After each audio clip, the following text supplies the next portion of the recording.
आप सभी को जय श्री श्याम। कैसे आप उम्मीद करते हैं सब अच्छे होंगे।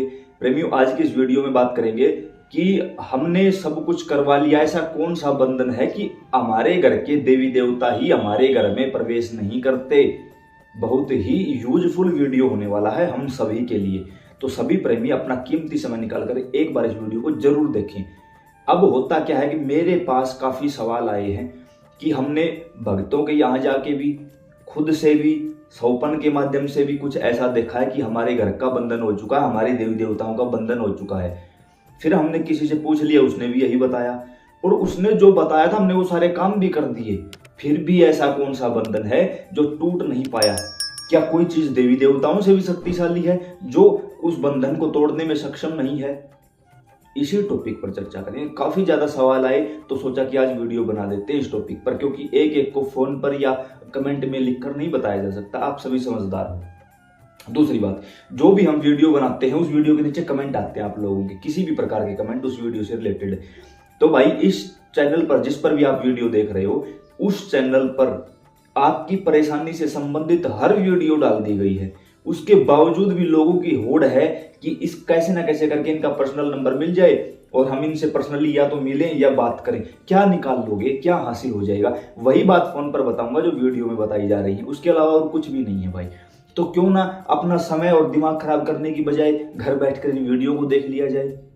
कुछ लोग ये भी सोचेंगे कि अपने व्यूज बढ़ाने के चक्कर में मत देखा करो भाई, मत आया करो यहाँ, ठीक है।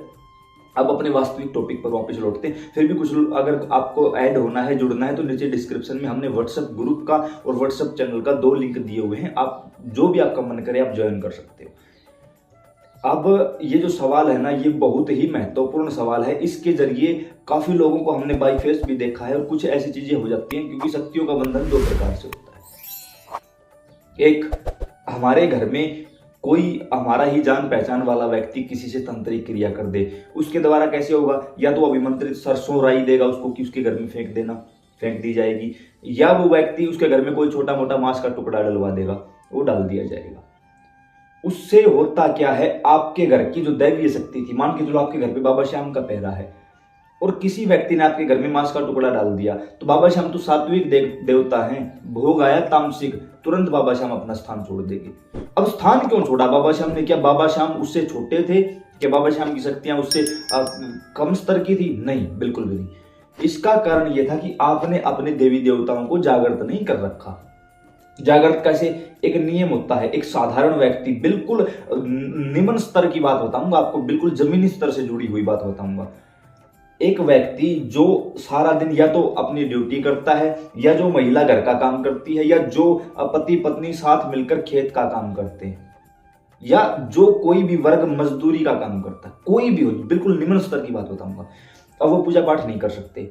क्यों? क्योंकि जो व्यक्ति सारा दिन खेतों में या कहीं पे काम करके आया है, वो इन चीजों में पहली बात तो विश्वास ही नहीं रखेगा। दूसरी बात, अगर कुछ करेगा तो वही 2 मिनट दीपक जलाया एक तरफ।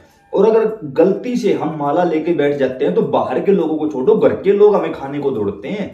तू बनेगा भगत, हाँ तू कर भक्ति। नहीं भाई, कोई जरूरी नहीं है माला लेके बैठना, कुछ भी करने की जरूरत नहीं है। सिर्फ एक नियम बनाओ। कौन सा नियम? हर रोज शाम के समय, जब सूर्यास्त हो रहा हो, जब दिन और रात मिल रहे हो, उस समय भगवान शिव माता पार्वती के साथ भ्रमण पर निकलते हैं, उस समय दीपक जलाना शुरू कर दो। हर रोज एक नियम बना लो कि जब मंदिरों में आरती होती है उसी समय हम घर पे दीपक जलाएंगे, कुछ भी नहीं करना हो। अब ये होता कैसे है? अगर आप सिर्फ एक दीपक भी जलाओगे ना, तो भी ये देवता, जिस देवता का दीपक जलाया गया, वो आपके घर में जागृत हो जाएगा। कितने दिनों में?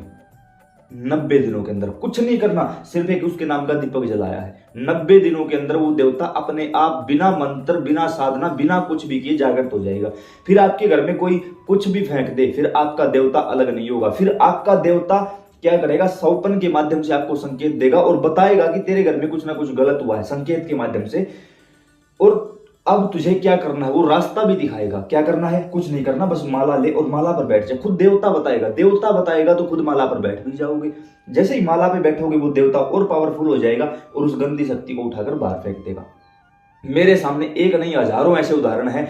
जो लोग मुझसे मिले भी हैं, फोन भी आए हैं, व्हाट्सएप पर मैसेज भी पड़े हैं, उन लोगों ने हमसे कहा कि हम पूजा पाठ कुछ नहीं जानते थे, कुछ भी नहीं करते थे, बिल्कुल ज्यादातर महिलाओं ने मुझे ये कहा कि बेटा मैं तो अनपढ़ हूं, कभी स्कूल नहीं गई, लेकिन एक दीपक जलाती थी बस घर पे, और कुछ नहीं करती थी। बाबा श्याम, बाबा हनुमान का एक दीपक, जो भी देवी देवता है उनका एक दीपक जलाती थी। और फिर मुझे रात को सपने के माध्यम से पता चलने लगा कि कैसे क्या हो रहा है।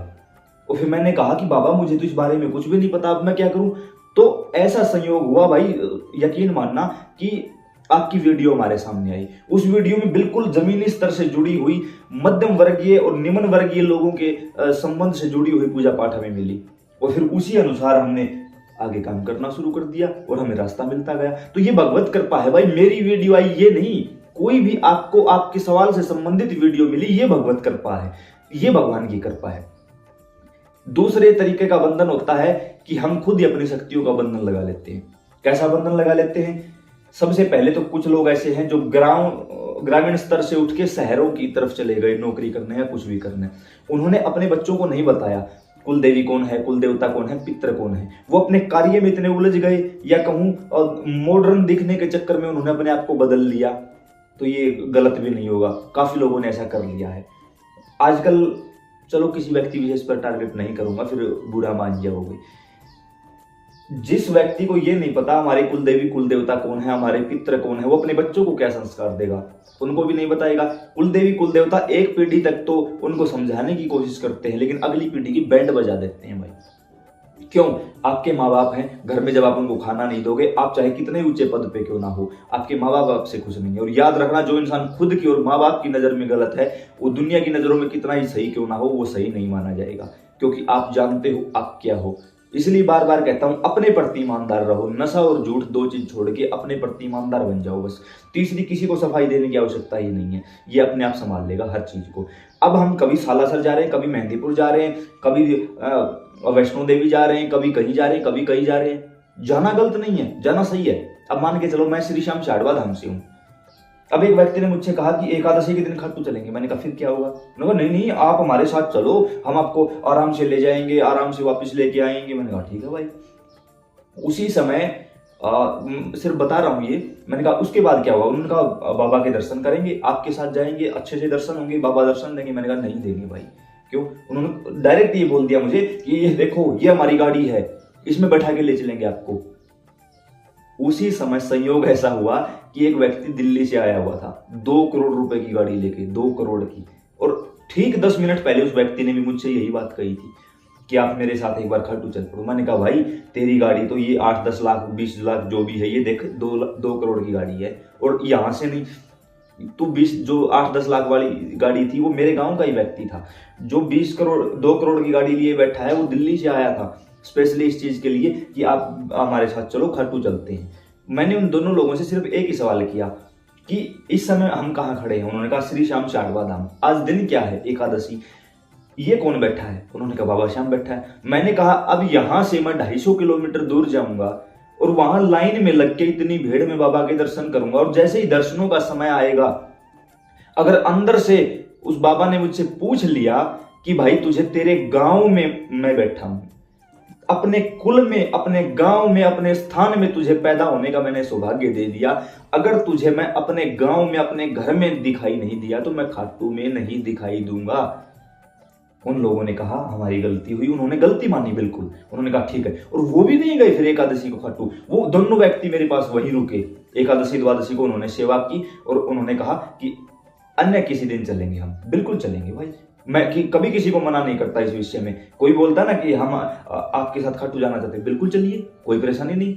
1-2 बार मैंने मना किया, मना करने के बाद बाबा ने मुझे समझाया कि ऐसे नहीं करते कभी किसी के साथ, तो उस दिन के बाद मैंने मना करना बंद कर दिया। भाई मैं मना नहीं करता, लेकिन भाई एकादशी द्वादशी को खाटू जाऊंगा, ये क्या बोलेगा जब मैंने तुझे अपने खानदान में, अपने कुल में उत्पन्न होने का सौभाग्य दे दिया। मैं तेरा कुल देवता हूं, मैं तेरे गांव में, तेरे घर में मौजूद हूं, तो एकादशी को द्वादशी को जब तू यहाँ की सेवा नहीं संभाल सकता तो वहां दर्शन कैसे मिलेंगे? तो इसलिए आप लोगों ने देखा होगा मैं कभी भी एकादशी द्वादशी को खाटू आप लोगों को नहीं मिलता। यही रीजन है, क्योंकि यहां सेवा करनी होती है भाई, यहां सेवा दे रखी है। ठीक उसी प्रकार हमें मान के चलो आपके कुल देवता कौन है? बाबा श्याम है, मान के चलो, ठीक है। और आप बार बार जा रहे हो सालासर धाम, तो उससे होगा क्या? कम से कम एक बार इसके यहाँ भी जाए। सालासर साल में 20 बार जाओ, 1000 बार जाओ, लेकिन साल में एक बार इसके दरवाजे पर भी तो जाओ। घर के कुल देवी कुल देवता और पितरों को जागृत करो, शक्तियां जब हम किसी अन्य स्थान पर भटकते हैं तो हमारी शक्तियां खुद अपने आप से बंधन लगा के बैठ जाती हैं, रुष्ट होके बैठ जाती हैं। जैसे एक छोटा सा बच्चा जिद पकड़ के रुष्ट होके बैठ जाता है, फिर उसको मनाना कितना मुश्किल हो जाता है, उसी प्रकार हमारी शक्तियां भी रुष्ट होके बैठ जाती हैं और उनको मनाना लगभग असंभव हो जाता है। इसलिए घर के कुल देवी कुल देवताओं को जागृत करो, पितरों के बारे में पता करो और साल में एक बार कुल देवी के यहाँ, एक बार कुल देवता के यहाँ और हर महीने की अमावस्या निकालो, अपने पितरों के निमित्त सब कुछ करो। जिंदगी बदल जाएगी भाई, कहीं भटकना ही नहीं पड़ेगा। कोई बंधन आपके ऊपर काम नहीं कर सकता, कोई भी नहीं कर सकता, यकीन मानना। यहां से बैठकर अपनी आइडेंटिटी बताकर, अपना फेस दिखाकर आप लोगों से बोल रहा हूं, कोई कुछ नहीं बिगाड़ सकता। सिर्फ आप लोगों के गंदे कर्म हैं जो आप लोगों को भटकने पर मजबूर कर रहे हैं। आगे आप लोगों की मर्जी है भाई। तो वीडियो थोड़ी सी लंबी हो जाती है, लेकिन क्या करूं भाई। उम्मीद करता हूं सारी जानकारी से मुझे पसंद आई होगी। जय श्री श्याम।